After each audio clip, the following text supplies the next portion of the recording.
chamo Isabela Barba, sou do segundo ano de nutrição da ETEC Benedito Storani e vou explicar sobre soluções. Olá, eu me chamo Pedro, tenho 16 anos, sou estudante de nutrição na ETEC Benedito Storani, sou do segundo ano e nesse vídeo aqui eu vim falar sobre dispersão em coloide.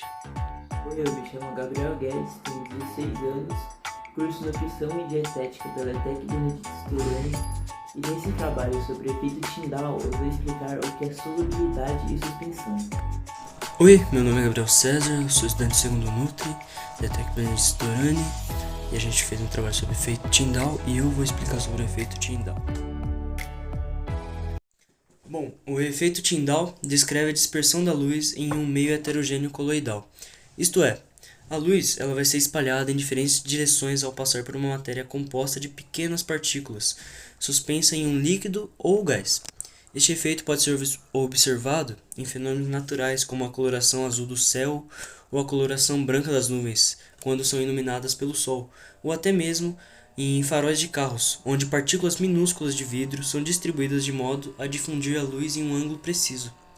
O efeito Tyndall é produzido pela interação da luz com as partículas suspensas e depende de fatores como o tamanho das partículas, a densidade do meio coloidal e a cor da luz que está sendo dispersa. A partir da análise da dispersão, é possível determinar informações sobre as características das partículas, como seu tamanho e índice de refração. E além de sua relevância em processos naturais e em tecnologias como as lentes, o efeito Tyndall é importante em muitas áreas da ciência, como a bioquímica, a nanotecnologia e a engenharia, onde é usado para caracterizar e estudar materiais coloidais.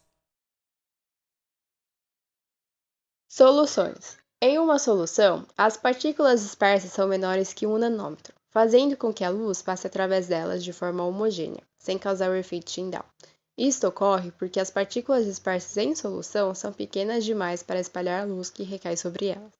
Por exemplo, em uma solução de açúcar em água, o açúcar é dissolvido no solvente, que no caso é a água, e não forma partículas coloidais. Portanto, quando a luz é passada através da solução, ela não é espalhada e não há observação do efeito Tyndall. Em resumo, a solução não apresenta o efeito Tyndall porque as partículas dispersas são muito pequenas para causar o espalhamento da luz.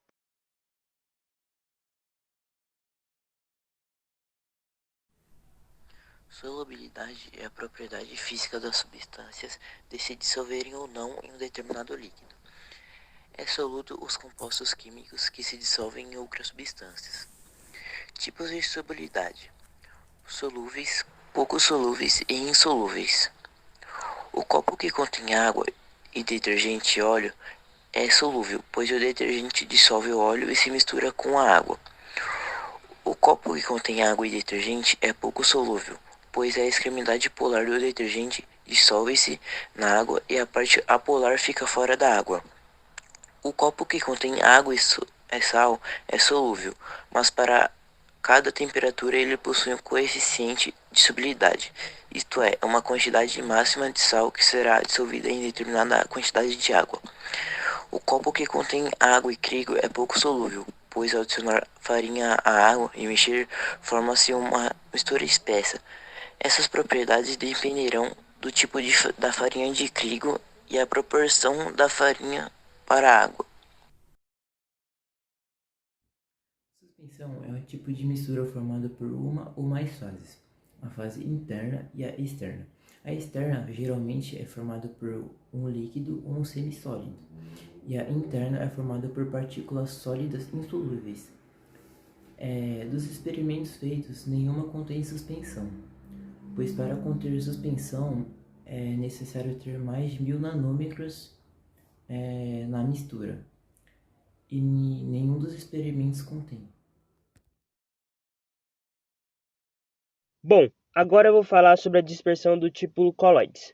Os coloides são de sistemas coloidais que podem ser partículas de átomo, íon ou molécula.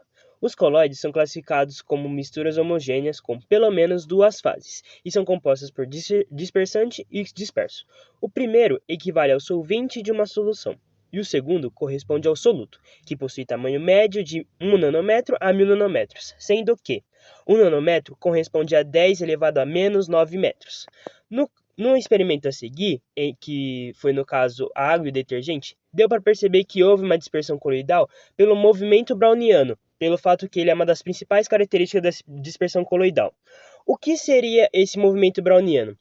O movimento browniano é um fenômeno no qual pequenas partículas suspensas de um líquido tendem a se mover em caminhos aleatórios através do líquido. Bom, como vocês puderam ver, no movimento browniano, ele ocorreu no experimento água com detergente. Quando o laser ele se aponta a dispersão coloidal, as partículas eles ficam mexendo em caminhos aleatórios. E é basicamente esse o movimento browniano. Bom, agora eu vou falar sobre as dispersões.